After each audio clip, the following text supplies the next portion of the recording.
হবে কি করে এরকম ছিলাম আমি, বাস্তবিক থাকা যায় না, কিন্তু ভগবানের কৃপাতে কোন রকমে বেঁচে থাকা যায়। হ্যাঁ, এবং তারপরে আপনারা শুনলে আশ্চর্য হয়ে যাবে যে পাশ্চাত্য দেশে এতই অবনতি যে তারা সব গর্ভস্রাব করছে। ওই যে ছেলেটা গর্ভের ভেতরে আছে তাকে মেরে ফেলছে। এখানেও সব শুরু হয়ে গেছে। মানে এই সব লোক যারা পূর্বকালেতে অন্যের অন্যায় করেছে, তারা এই গর্ভ থেকে বেরোতেও পারে না। ওই গর্ভের ভেতরে যদি মরতে হয়, মরে আবার একটা গর্ভের মধ্যে তাকে যেতে হয়। সে যে গর্ভের ভেতরে থাকা কি কষ্টটা, সেটা ডেসক্রিপশনটা শুনলেই আমাদের বোঝা উচিত কত কষ্ট, কিন্তু সেসব আমরা গ্রাহ্য করছি। সেটা আমরা গ্রাহ্য করছি না। যাও যা হবে তা, এখন তো ফুর্তি করে নাও। এর নাম হচ্ছে মূর্খতা। যারা মনুষ্য জীবনের মূল্যটা বুঝতে পারলে না, কেবল পশুর মতন আহার ও নিদ্রা ভয়ময় থন, এই হচ্ছে পশুর কার্য। খাওয়া, শোয়া আর স্ত্রী সঙ্গ করা আর ভয় পাওয়া, চারটে। এই পশুরা আছে। কুকুরও খায়, কুকুরও শুয়ে থাকে, আর কুকুরও স্ত্রী সঙ্গ করে, আর কুকুরও ভয় পায়, ভয় থেকে বাঁচবার জন্য চেষ্টা করে। মানুষও তাই করে। যদি তাহলে কুকুরের সঙ্গে মানুষের সঙ্গে তফাৎ কি হবে? মানুষের যদি খালি ওই চারটে জিনিসই নিয়ে রইল, যে কি করে ভালো করে খাবো, কি করে ভালো করে শোবো, আর কি করে ভালো করে স্ত্রী সঙ্গ করবো, আর কি করে নিজেকে বাঁচাবো, এটা তো ভগবানের হাতে আছে। সকলকে দিয়েছে একটা সুবিধে, খাবারও সুবিধে দিয়েছে। সেদিন আমি ইউনিভার্সিটিতে লেকচার দিয়েছিলাম, সেখানে তাই ছেলেরা সব তো এখন সব রিচেড হয়ে গেছে। একটি ছেলে এসে, বেশ ভালো বিদ্বান সব ওখানে ইউনিভার্সিটিতে সব উপস্থিত ছিল, বড় বড় পণ্ডিতরা। একটি ছেলে এসে, আজকাল তো সব ন্যাক্সালাইট সব হয়েছে, বলছে যে স্বামীজি আপনার কথা, এই যে পারমার্থিক কথা, এটা আমাদের শুনে খুব প্রিয় লাগছে না, সেই জন্য অনেক ছেলে এই সভা থেকে চলে গেছে। তা বাস্তবিক আমাদের এখন কি করে বাঁচবো, কি করে খাবো, এই বিষয়ে কিছু আমরা শুনলে আমাদের ভালো। তা আমি তাই জবাবটা দিয়েছিলাম, ভগবানের রাজত্বতে হাতি যে একসঙ্গে এক মান খায়, তাকে খেতে দিচ্ছে ভগবান। আর পিঁপড়ে যে 1 গ্রেন চিনি খায়, তাকেও দিচ্ছে খেতে। 84 লাখ জনে অনেক রকম জন্তু আছে। আফ্রিকাতে সব কোটি কোটি হাতি আছে, আমরা সব দেখে এসেছি। হাতি, সিংহী সব একসঙ্গে। একটা ন্যাশনাল গার্ডেন আছে, সেখানে ছাড়া আছে, গভর্নমেন্ট থেকে খেতে দেয় বা পুষে রেখেছে, মনে হচ্ছে যেমন বেশ জঙ্গলে। কিন্তু না পুষলেও তারা তো খায়। হাতি খেতে পায়, পাখি খেতে পায়, পক্ষী জানোয়ার খেতে পায়। কোন জানোয়ারটা না খেয়ে মরে গেছে, কোন পাখিটা না খেয়ে মরে? তোমরা যে খেতে পাচ্ছ না, এর জন্য দায়ী হচ্ছে তোমাদের ইউনিভার্সিটি। তোমাদের এই যে বোকার মতন শেখাচ্ছে, এই জন্য দায়ী। আর তুমি যে বলছো যে ভগবানের কথা আমাদের ভালো লাগলো না, সেজন্য অনেকে চলে গেছে, এটার উত্তর হচ্ছে ভগবত গীতাতে আছে, নমাং দুষ্কৃতি নাম মূঢ়া প্রবদন্তে নরাধমা মায়া অপরিত জ্ঞানা আসুরি ভাবমাস। ভগবানের কথায় রুচি কার হয় না? এই 4টে ক্লাস। দুষ্কৃতি ন, দুষ্কৃতি ন মানে মাথাটা খুব ভালো, কেবল কিন্তু লাগাচ্ছে দুষ্কার্য। কৃতি, কৃতি মানে হচ্ছে মেরিটোরিয়াস, যার মেরিট খুব ভালো, কিন্তু কথাটা ব্যবহার হয়েছে দুষ্কৃতি। যারা চোর, জোচ্চোর, বদমাইশ, তাদের যে মাথা নেই কথা বলা যাবে না। মাথা খুব আছে ভালো, কিন্তু লাগায় ওই পাপ কাজেতে লাগায়, তাদের বলা হয়েছে দুষ্কৃতি। নমাং দুষ্কৃতি নাম মূঢ়া। আর এক ক্লাস আছে বোকাল। মূঢ়া মানে হচ্ছে গাধা। গাধা কেন বলা হয়েছে? বিশ্বনাথ চক্রবর্তী কর্মীদেরকে গাধা বলেছে। কেন বলেছেন না, গাধা, ধোবার গাধা, 10 মণ কাপড় মানে পিঠেতে বোঝা নিয়ে নড়তে পারছে না, কিন্তু যাচ্ছে সেই ঘাটেতে, তার একখানাও কাপড় নয়। আর তারপর থেকে এত বোঝা বইছে কি জন্যে, ওই ধোপা তাকে দুটি ঘাস দেবে খেতে। আর ঘাস তো সমস্ত জায়গায় ছড়াছড়ি রয়েছে, কিন্তু ওকে গাধা বলা হচ্ছে কেন? সে মনে করছে এই ঘাস আমি এই ধোপার কাছে ছাড়া আর কোথাও পাবো না। এই বুদ্ধির জন্য তাকে গাধা বলা হয়েছে। এই সব বড় বড় সব বিজনেসম্যান আমাদের তো সকলের সঙ্গে মিশতে কি পরিশ্রম করে, হ্যাঁ, কিন্তু বাড়িতে যে খায় হয়তো 2খানা কি 4খানা রুটি, বাস। আর কে যে খাচ্ছে, কে ভোগ করবে সে বিষয় না, হয়তো কিছুই খায় না, ডাক্তার হয়তো বারণই করে দিয়েছে তুমি কিছু খেতে পারবে না, সাবু ছাড়া।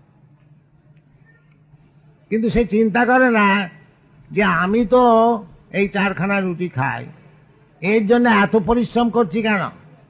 মনুষ্য জীবনটা কি এই গাধার মতন পরিশ্রম করবার জন্য হয়েছে নাকি? হ্যাঁ, না, মনুষ্য জীবনটা আছে অথাত ব্রহ্ম জিজ্ঞাসা। এই মনুষ্য জীবনটা হয়েছে ভগবানের বিষয়ে জিজ্ঞাসা করবার জন্য, এই গাধার মতন খাটবার জন্য না। কিন্তু লোকে মনে করেন এইটি সুখ।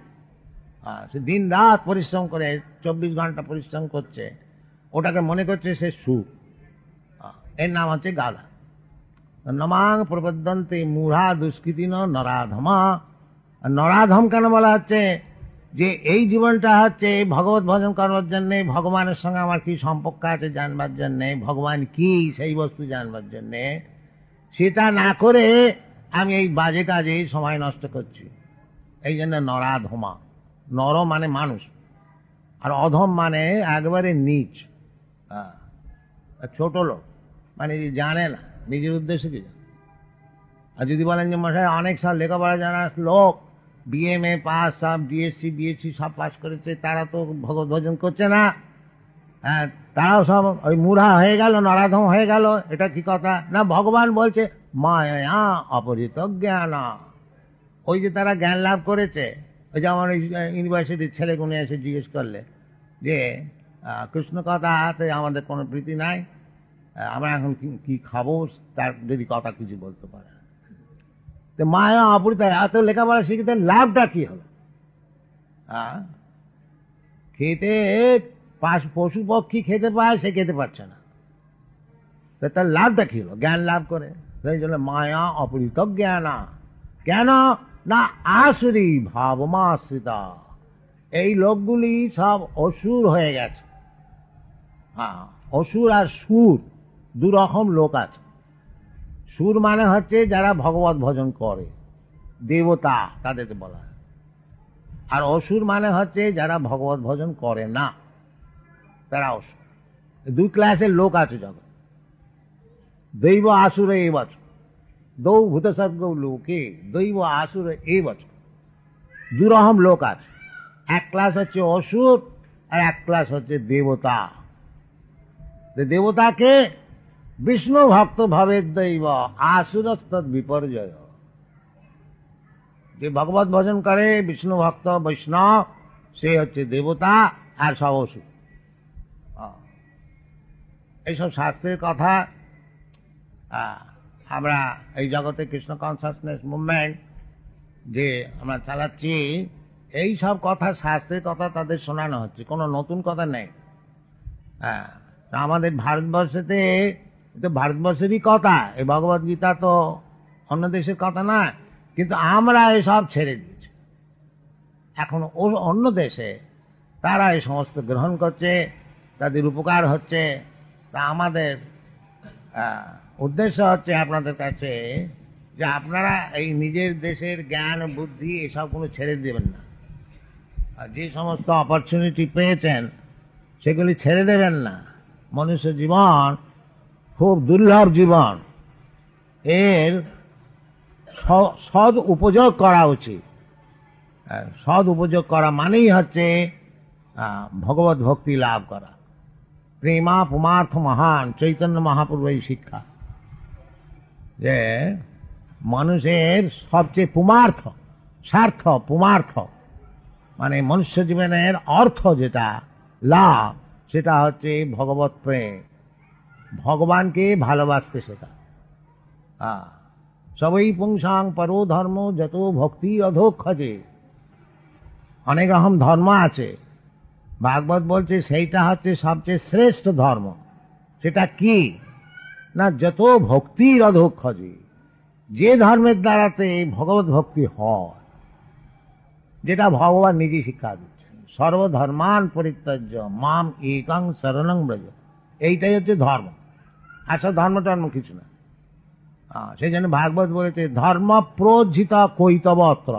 ওই চালাকি ধর্ম, ছল ধর্ম, চিটিং ধর্ম এইসব ভাগবতেতে নাই।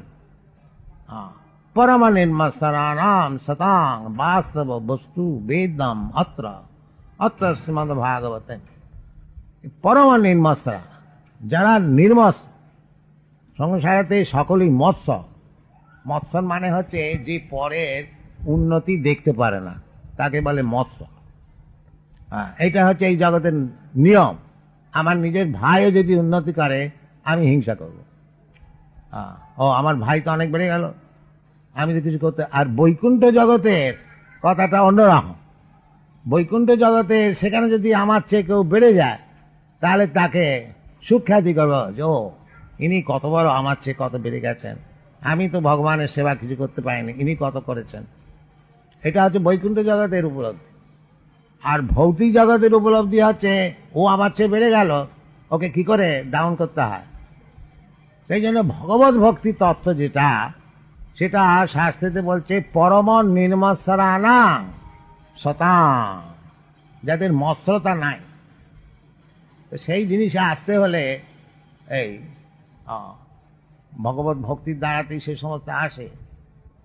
তত তত রজস্তম ভাবা কাম লোভাদয়শ্চ যে চেত এতই অনাবিদ্ধম স্থিতে সত্যে প্রসন্ন এবং প্রসন্ন মনসো ভগবত ভক্তি যোগত ভগবত তত্ত্ব বিজ্ঞানং মুক্ত সংঘর্ষ যায়। তা কথা বলতে গেলে অনেক বেড়ে যাবে। আর এদের একটুখানি অসুবিধা হচ্ছে, আমি বলছি কিছু বুঝতে পারছে না, না বুঝতে পেরে চুপচাপ বসে থাকা কত কষ্ট হয়, এটা আপনার খানিকটা বুঝতে পারেন। সেই জন্য অনেকেই উঠেও গেছে, ও ব্যাসে কিছু বুঝতে পারছে না, ইংরেজিতে শোনে তো। তো যাই হোক, আপনাদের কাছে এই প্রার্থনা যে রাধা গোবিন্দের মন্দির জন্মকাল থেকে আমার ব্যক্তিগত সম্পর্ক, সেই জন্যে আজ 70 বছর, আমার 77 বছর হলো। 77 বছর কি 75 বছর পূর্বেতেও এই রাধা গোবিন্দকে দর্শন করেছি, আজও দর্শন করছি। তা